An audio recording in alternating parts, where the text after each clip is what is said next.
지금부터 좀 이 얘기를 해보겠습니다. 도대체 김만배 씨는 왜 적극적으로 이렇게 나서서 진짜 가짜 뉴스, 가짜 인터뷰가 100% 맞다면 왜 이런 행동을 했을까? 이게 단독 1인 행플레이인가 아니면 배후에 누가 있냐? 이런저런 논란이 있었는데요. 어제 저희 김종석의 빨간 전화에서 인터뷰를 했던 유동규 전 본부장. 김만배 씨가 이재명 대표의 대선 당선을 위해서 가짜 인터뷰를 한 것이라고 주장했었습니다. 목소리 좀 더 들어보겠습니다. 신앙님하고 녹음을 딱 한 거는 이거는 대선 때문에 한 거죠. 대선 때문에. 이재명을 위해서 이거를 작업을 한 건데 이제 대선이 됐어요. 그러면 누가 수사를 하겠습니까? 감히 이재명한테. 자기는 대통령 되면 3개월 안에 나간다고 했었으니까 이재명이 되면 남욱한테 그랬다고 하더라고요. 구치소 안에서도 구속 상태에서도 이재명 되면 3개월 안에 나간다. 자기는 그렇게 이제 이야기를 했었으니까 이제 그런 것들을 다 이제 기획을 했던 거죠. 그러니까 검찰의 시각도 이런 것 같아요. 이재명 대표가 대통령이 돼야 본인도 살고 이재명 대표 살고 다 좋으니까 본인은 또 석 달 내에 풀려날 것이다. 그렇기 때문에 다 이런 대장동 일당에도 이런 부분들을 직간접적으로 압력을 넣어서 가짜 인터뷰까지 해서 대선 3일 전 직전에 영향을 미치려고 했던 거 아닌가. 이게 검찰의 시각인 것 같거든요. 검찰은 그렇게 보고 있죠. 근데 그게 그렇게 되려면 증거가 여러 가지가 있어야 돼요. 첫째는 신앙님 씨하고 김만배 씨가 만나서 조작을 하겠다는 작정을 했다고 하는, 그러니까 어떤 모의가 있어야 되잖아요. 그러니까 예를 들어서 녹취를 하겠다고 해서 어떤 사람이 제보를 해서 김만배 씨 같은 경우 대장동 사건의 주요 인물이기 때문에 당시에는 언론들 누구든지 그 사람과 인터뷰하고 싶어 했을 거예요. 근데 인터뷰한 내용이 신앙님 씨가 이미 알고 저 사람 거짓말을 하는 거야. 또는 뭐 김만배 씨가 신앙님 씨한테 돈을 주고 나 거짓말 할 테니까 그대로 기사 써줘 라고 하는 증거가 있어야 되죠. 인터뷰했다는 것만 가지고 물론 이제 돈이 오간 건 문제 때문에 논란이 되는데 그것도 연관관계를 찾아야 되겠죠. 지금 신앙님 씨는 그 책값으로 돈을 받았다고 하잖아요. 물론 상식적으로 이해 안 되는 부분이 분명히 있습니다. 예. 그러나 그것이 바로 인터뷰의 조작을 서로가 모의했다는 증거가 직접적으로 될 수는 없어요. 그 다른 증거가 있어야 돼요. 예. 그게 아직 일단 연결이 안 되는 것이고요. 두 번째, 뉴스타파 그러면 저 인터뷰 그 내용을 받아가지고 그걸 보도하기 한 며칠 전에 받았어요. 2, 3일 전에 받은 걸로 저는 아는데 그렇게 해서 그걸 그대로 있는 그대로 녹취가 있는 상태에서는 증거가 충분하다고 보는 거예요. 일반적으로 언론사는. 만약에 반론이 있으면 다른 사람의 반론을 함께 보도하겠죠. 예. 근데 만약에 녹취록이 없는 상태에서 뭔가 기사를 쓸 때는 좀 더 철저하게 써야 되겠지만 어쨌든 뉴스타파는 사과를 하긴 했어요. 그렇죠. 그러니까 예. 사과한 부분은 다른 부분이 아니고 돈을 받은 부분이 언론인의 예. 윤리에 어긋난다고 하는 부분은 사과를 했습니다. 분명히. 그러나 그 내용 자체의 진실성은 아직은 몰라요. 조우영 씨와 김만배 씨 말이 다르잖아요. 지금. 그러니까 지금 상황에서는 단정적으로 이것이 조작됐다. 이렇게 얘기하기 이르다는 말씀을 드리는 것이고요. 추가적인 조사나 수사를 통해서 연결고리를 찾아내야 김만배 씨하고 그러니까 신앙님 씨가 두 사람이 무슨 조작을 했다라는 게 증명이 되는 거지 아직까지는 증명되지 않았다고 저는 봅니다. 글쎄 인터뷰 내용 얘기는 대장동의 의혹을 윤 대통령에게 돌리기 위해서 당시 윤석열 후보에게 돌리기 위해서 무던히 애를 김만배 씨가 쓴 거 아닌가. 그래서 그 윤석열 당시 검사가 대장동 자금책의 수사를 무마해 준 거 아닌가를 계속 이제 대선 직전까지 언론에 좀 그런 얘기가 나온 거 아닌가. 최병우 의원님. 근데 어쨌든 이 부분이요. 이번에 핵심 인물 가운데 하나는 조우영 씨. 그러니까 대장동의 자금책 대출 브로커는 분명히 JTBC 기자, 모 기자에게는 이것저것 나 그 커피 얘기에 대해서 30분 넘게 설명을 다 했고 나 윤석열 검사에게 조사받은 적도 없고 누군지도 모른다고 했는데 내 입장은 거의 보도가 안 됐다. 이런 얘기까지 좀 불거지면서 아니 이런 거 한번 생각해 보세요. 예. 녹취록이 있다고 언론사는 보도할 수밖에 없다? 그런 황당한 주장이 어디 있습니까? 아니 녹취록이 있다고 언론사가 그거 확인도 안 하고 그냥 보도합니까? 그렇기 때문에 지금 말씀하시는 내용 중에 녹취록이 있으니까 뭐 반론 보도 같은 건 필요가 없다. 이건 말이 안 되는 겁니다. 왜 그러냐면 자, 김만배 씨가 신앙님 씨하고 얘기한 거에 예. 실질적인 주역은 윤석열 검사와 조우영 씨예요. 윤석열 검사가 조우영 씨를 불러서 사실은 뭐 커피 한 잔 타주고 그냥 가라고 했다. 이거 아니겠어요? 그러면 적어도 기자라면 기자로서 훈련을 제대로 받았다면 윤석열 검사나 아니면 조우영 씨한테 반론을 받아야 돼요. 이런 일이 있느냐? 이거는 지금 그와 전혀 관계없는 신앙님과 김만배가 얘기한 거잖아요. 그리고 김만배 씨가 신앙님한테 얘기할 때 보면 나 조우영 씨한테 이런 얘기를 들었다. 이런 얘기도 없어요. 그냥 일방적으로 자기 머릿속에서 그림을 그린 듯한 얘기를 신앙님 씨한테 한다고요. 예. 그럼 신앙님 씨는 자기가 그 인터뷰를 해서 만약에 어디에 보도할 생각이었다면 그걸 물었어야죠. 그래도 신앙님 전 언론노조 위원장은 기자로서 훈련을 제대로 받은 사람 아니겠습니까? 그런데 그런 걸 없어요. 그런 게. 그리고 여기에 JTBC 경향신문 얘기가 계속 나오는데 이거는 이제 뉴스타파랑 별개 얘기인 거죠? 그렇죠. 여기에 나오는데 조우영 씨가 아니라고 그러면 적어도 그런 걸 보도를 하려면 반론은 반드시 받아야 돼요. 그게 나중에 법정에 가서도 자기들이 면책할 수 있는 사유가 됩니다. 그런 것을 보면 아주 기본적인 일도 하지 않았어요. 뉴스타파도 물론이고 뭐 JTBC도 나중에 보도할 때 그 반론을 제대로 하지 않았어요. 그걸 보도한 기자가 나중에 뉴스타파로 갔더군요. 이런 것들을 보면 충분히 여하튼 의식 아주 기본적인 것조차 지키지 않은 것이다. 왜 그랬을까? 가짜기 때문에 그랬다. 저는 이렇게 판단을 합니다. 아니, 그러니까 예. 녹취록이 있다고 해서 모든 게 증명된다는 게 아니고요. 예. 언론사들이 어떤 사람이 어떤 주장을 했을 때 이 사람이 이렇게 주장을 한다. 예. 그리고 그 증거로 녹취록이 있다. 이렇게 보도하는 거예요. 그리고 나서 그렇게 반론이 안 있을 때 한다니까요. 그러니까 그리고 나서 반론이 있을 때 반론을 보도하는 것이고요. 예. 예를 들면 언론사들이 그러면 물론 말씀하신 것처럼 충분히 반론을 제기할 수 있는 기회를 주고 예. 그 반론에서 보도를 해야 되겠죠. 그러나 이제 예를 들어서 어떤 사람이 녹취록이 있고 뭐 지금 마찬가지잖아요. 유동규 씨가 어떤 발언을 했다고 하면 그걸 따서 그대로 보도하잖아요. 이제 물론 그렇지만 대선 3일 전 직전이기 때문에 사실관계 여부가 제대로 확인되지 않을 수밖에 없는 상황에서 그러니까 휘발성 있는 기사가 갑자기 쏟아졌을 때 네. 아무리 반론기를 준다고 하더라도 이것 자체가 대통령실을 봤을 때는 뭐 이걸 대선 개입 아니냐, 뭐 희대의 선거국장 사건이라고 규정하는 것까지는 저는 모르겠습니다만 그런 공격도 충분히 할 수 있기 때문에 할 수 있죠. 근데 제가 이제 그런 한 얘기 가지 좀 하는 제가 거예요. 말씀드리는 건 요지가 그게 아니고 예. 김만배 씨하고 신학림 씨는요. 이 사건과 무관한 사람 제3자잖아요. 예. 그 사람들이 윤석열 검사와 조우영 씨 간에 있었던 얘기를 하잖아요. 이건 완전히 다른 얘기예요. 알겠습니다. 아니 그걸 어떻게 반론 없이 보도를 할 수가 아니, 있다고 그러니까 지금 예를 얘기를 하는 들어서 거예요? 시청자들이 볼 때 김만배 씨란 사람이 이런 주장을 했다고 하면 예. 그 사람이 그런 주장을 했다고 이해할 거예요. 예를 들어서 예. 김만배 씨란 사람에 대해서 100% 신뢰할 수 있느냐 없느냐는 다 개인적인 판단의 문제라고 저는 네. 보거든요. 예. 그러니까 이 사람이 이렇게 얘기했다. 예를 들어서 언론사가 무슨 조사를 해서 이렇게 해서 이렇게 해서 이런 결과가 나왔다고 보도한 게 아니고 예. 그 사람이 인터뷰한 내용이 이런 내용이 있다라고 보도하고 무슨 판단을 말씀인지 시청자들이 하는 알겠어요. 거잖아요. 예. 예. 그거는 전 기자 생활을 한 사람으로서 도저히 인정할 수 없는 주장. 저도 그 말은 인정 네. 못하겠습니다. 잠시만요. 예. 잠깐 제가 두 분의 공방 기회를 드렸는데 이제부터 제가 좀 개입을 하겠습니다. 왜냐하면 그 대장동 자금책임 조우용 씨가 이런저런 얘기를 했어요. 내가 윤 대통령 수사 무마 의혹에 대해서 그러니까 대장동에 대해서 왜 흐름을 이렇게 바꾸는 거에 대해서 아무리 아니라고 해도 사람들이 믿지 않아서 미쳐버리겠다. 형이 좀 해결해달라고 했더니 형처럼 뚜벅뚜벅 걸어가라라고 했다. 뭐 광야라는 표현도 어제 나왔고 어차피 뭐 다 지나가면 대선 끝나면 다 이건 흐지부지 된다는 취지 얘기도 김만배 씨가 쭉 했었기 때문에 시간이 한참 지나고 다 끝나고 나서 아니지라고 얘기할 것이다. 근데 뒤늦게 다시 불거지면서 이게 지금 정치권의 큰 뜨거운 감자가 됐거든요. 그런데요. 2014년 성남시장 선거에서도 이재명 대표가 출마했던 성남시장 선거에서도 비슷한 일이 하나 벌어졌습니다. 유동규 전 본부장의 설명 들어보겠습니다.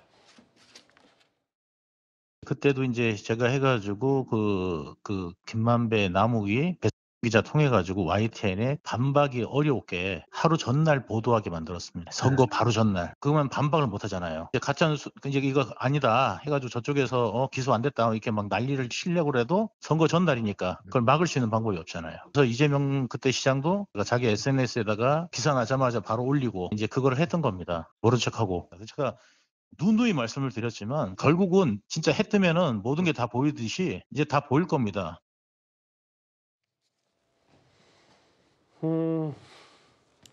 이번 얘기가 다시 한번 정리를 드리지만 선거 앞두고 대장동 의혹이 제기됐는데 김만배 씨가 가짜 인터뷰 논란이 있는 이 얘기를 돈을 주고 기사화했다라는 의혹. 이걸 바로 대선 사흘 전 마지막 주말 일요일에 뉴스타파 보도하면서 이렇게 김만배 씨 음성 파일 녹취록이 나왔는데 2014년도에서 비슷한 일이 있었다. 서정욱 변호사님 좀 더 구체적인 설명을 좀 부탁드릴게요. 아마 근데 그때 그 이재명 대표가 재선 때죠. 예. 그때 그 상대 후보가 이제 그 신영수라고요. 상대 후보하고 이제 그 박빙의 승부를 벌였잖아요. 근데 그때 마침 이게 이재명 시장 후보가 욕설, 형수 욕설에게 녹음 파일이 공개돼가 상당히 그 좀 어려운 이런 게 상황이었거든요. 이걸 이렇게 돌파하기 위해서 조직적으로 그리고 이게 그 언론 기자를 끌어들이는 게 똑같은 방법이죠. 그때 그 YTN에 우리 천화동인 7호 있잖아요. 배모 기자요. 이분하고 이게 그 아마 공모를 한 것 같아요. 그래가지고 이제 그 허위 사실을 방송을 하는데 뭐라고 하느냐면 이게 신영수 후보의 동생이 욕설 파일을 불법으로 유포해서 검찰에 기소 의견으로 송치가 됐다. 이런 일이 전혀 없는 거예요. 그러니까 상대 후보 측에 누군가가 재판에 넘겨졌다 뭐 이 얘기를 이재명 대표 측이 허위를 흘렸다 이 말을 하는 거예요? 상대 후보 신영수 후보의 동생이 불법으로 욕설 파일을 불법으로 유포를 해가지고 검찰에 처벌되게 기소 의견으로 송치가 됐다. 실제로 이게 송치된 적이 전혀 없는 거예요. 이걸 YTN의 기자하고 공모를 해서 하루 전에다가 이게 대대적으로 보도합니다. 그러면 이게 상대 후보가 반박할 수 있는 시간이 없잖아요. 이게 저는 이번 사건하고 똑같은 게요. 바로 이제 언론인하고 공모를 하잖아요. 조직적으로. 그리고 이게 이번에는 그때는 하루 전이고 이번에는 이게 3일 전으로 반박할 시간을 안 주잖아요. 이런 게 아주 저는 유사한 사건이다. 그렇다면 이게 그 이재명 캠프 측도 과거에 2013년에도 이런 일이 있으니 이번에도 이게 저는 연루된 게 아닌가 이렇게 보이고요. 예. 하나만 제가 팩트를 그때 부산저축은행 부실대출 사건 있잖아요. 대검에서 수사한 거는 맞거든요. 근데 대장동은 아무 관계 없어요. 대장동도는 대출 처음에 1,170억 대출해 줬다가 바로 회수했잖아요. 부실대출이 아니에요. 그러니까 그때 대검 중수부에서는 대장동과 관련해서 부산저축은행을 수사한 적이 없어요. 근데 마치 이게 윤석열 중수이과장이 뭐 무모한 것처럼 아예 그 근본부터 기자들이 취재도 안 하고 그때 부산저축은행 수사 내용을 보세요. 대장동은 빠져 있습니다. 윤 대통령이 검사 시절에 무마한 게 전혀 없다 이 말씀하시는 거예요? 대장동 대출은 부실 대출이 아니고 예. 초기에 해줬다가 다 해소했잖아요. 그러니까 정상적인 대출이에요. 알겠습니다. 아예 예. 대상이 아니었다니까요. 이걸 가지고 몸통으로 만든 거예요. 패턴이 비슷하다. 이게 유동규 전 본부장의 주장인데 하나 더 있습니다.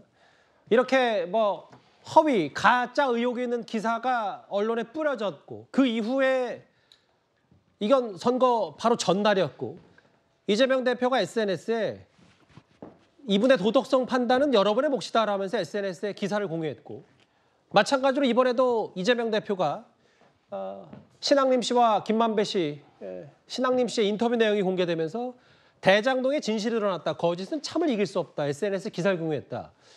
이게 똑같은 건 문제가 있는 거 아니냐. 이게 유동규 전 본부장 얘기인데 어떻게 좀 받아들이셨어요?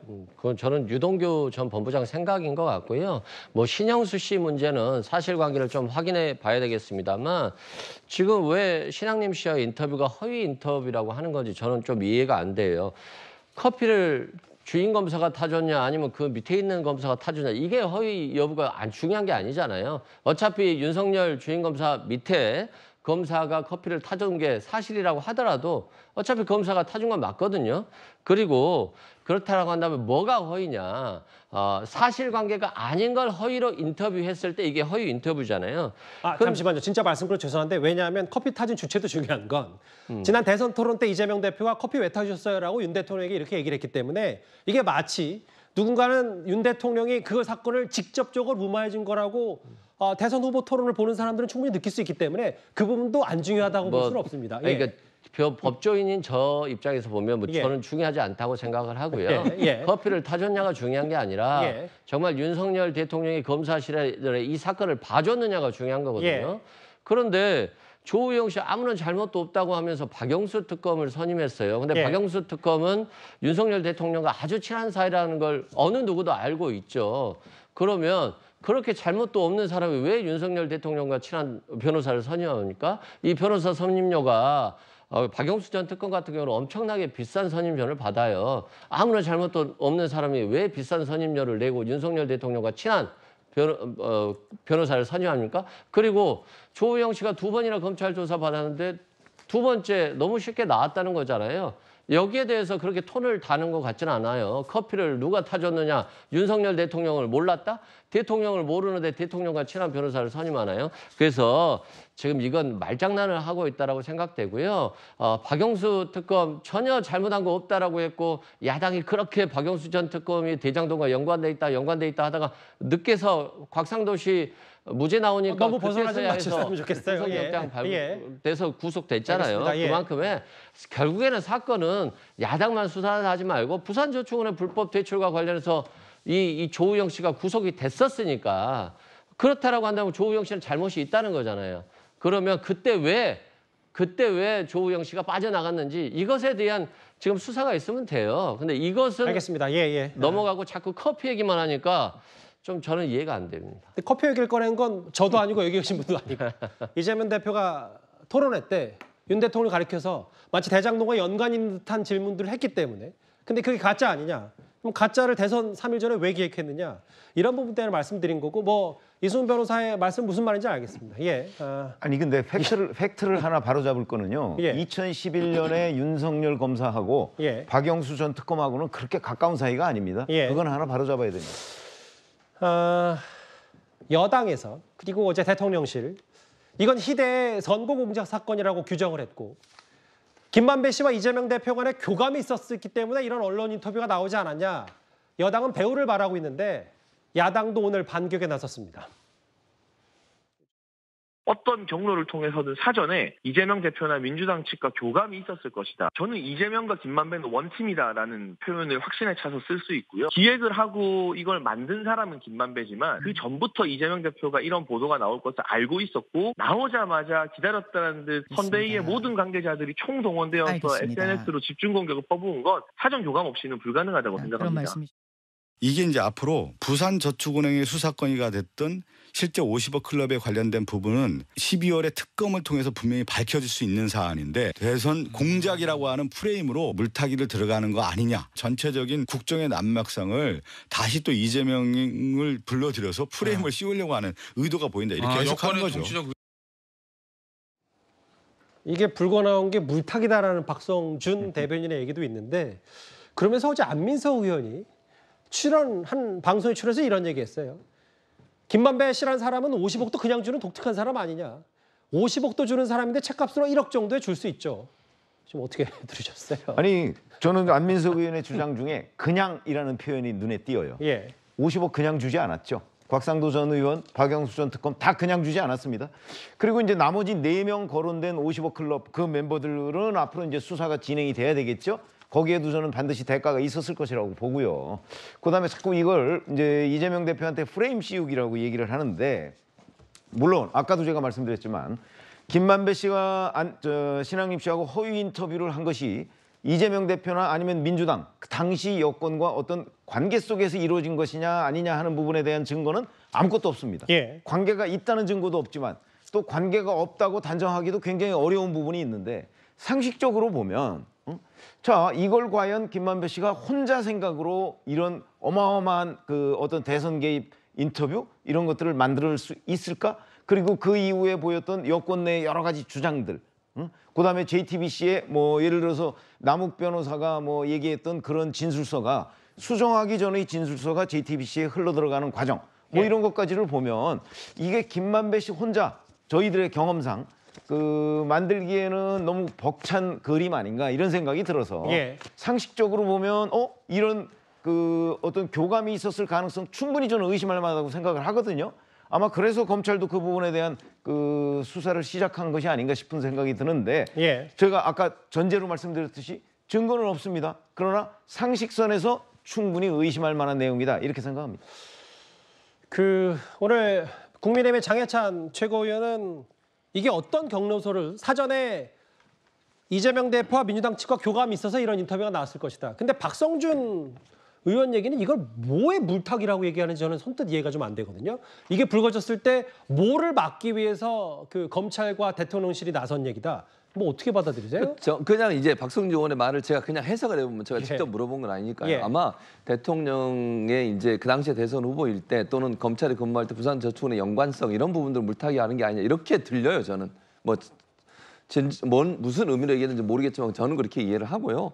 일단 장해찬 최고위원의 말에 제가 좀 이해를 못하겠다고 생각되는 부분은 아까도 제가 말씀드렸습니다만 김만배 씨가 그 신학림 씨에게 돈을 1억 얼마를 준 거 이건 대단히 부적절하다고 저는 생각해요. 그런데 그렇다고 해서 그게 돈이 건너갔다고 해서 이 인터뷰가 조작됐다고 단정할 수 없다는 말씀을 제가 아까부터 계속 드리는 거예요. 아직은 몰라요. 그러니까 정말 신학님이라는 사람이 김만배 씨를 만나서 두 사람이 짜고서 이렇게 인터뷰할 테니까 이렇게 써라고 하는 게 있었는지는 아직 확인이 안 된 상태예요. 그런데 지금 말하는 모든 말의 전제가 이 인터뷰가 조작돼 있다는 전제부터 시작을 하고 있잖아요, 지금. 거기서부터 저는 잘못됐다고 본다는 예. 거예요. 거기서 일단 잘못됐는데 그리고 나서 이걸 이재명 대표까지 엮어요 또. 민주당과 연관돼 있고 이재명 대표를 당선시켜서 그렇게 했다. 김만배가 그렇게 큰 그림을 그렸을 것이다. 증거가 있어야 될 거 아닙니까? 그러니까 저는 돈을 건너간 문제는 그것대로 수사해야 한다고 저는 생각해요. 예. 무슨 이유에서 돈이 건너갔는지. 1억 6,500만 원. 그렇죠. 예. 그렇게 많은 돈이 건너간 건 분명히 이상하잖아요. 예. 그 부분은 저는 언론인의 윤리로서 잘못됐다고 봐요. 다만 그 돈이 건너가는 게 인터뷰와 직접적인 연관이 돼서 조작을 했다고 하는 부분은 아직까지 밝혀지지 않았다는 거죠. 예. 거기서부터 아직은 문제가 풀리지 않았기 때문에 이걸 민주당 이재명 대표까지 연관되는 건 지나친 비약이다. 이렇게밖에 말씀 못 드리겠습니다. 알겠습니다. 대선 주적에 교감이 있었던 거 아니냐 국민의힘 이제 여러 가지 얘기를 하고 있는데 일단 오늘 여기서 정리를 하고 김만배 씨가 오늘 자정에 석방이 되니까요. 또 나올 때 어떤 얘기를 할지도 저희 내일 뉴스탑10에서 잘 소개를 해보도록 하겠습니다. 이번 주제 여기까지입니다.